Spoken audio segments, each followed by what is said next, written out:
નમસ્કાર મિત્રો, મારી પીઆર ગુજરાતી ચેનલમાં તમારું સ્વાગત છે। મિત્રો, અત્યારે હાલની સૌથી મોટી અને દુઃખદ ખબર સામે આવી રહી છે। જી હા મિત્રો, આપને જણાવી દઈએ કે મનોરંજન જગતમાંથી એક દુઃખદ સમાચાર આવ્યા છે।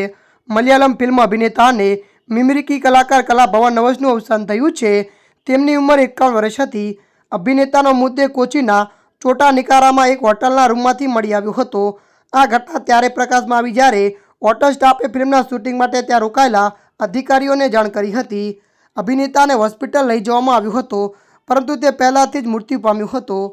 મળતી માહિતી અનુસાર આપને વધુ જણાવી દઈએ કે હોટલની રૂમમાં હાર્ટ એટેક આવવાના કારણે કલાભવનનું અવસાન થયું હોવાનું મનાઈ રહ્યું છે। મૃત્યુનું ચોક્કસ કારણ જાણવા માટે શનિવારે કલામસિરીની સરકારી મેડિકલ કોલેજ હોસ્પિટલમાં પોસ્ટમોર્ટમ કરવામાં આવશે। ત્યારબાદ તેમનો મૃતદેહ તેમના પરિવારને સોંપવામાં આવશે।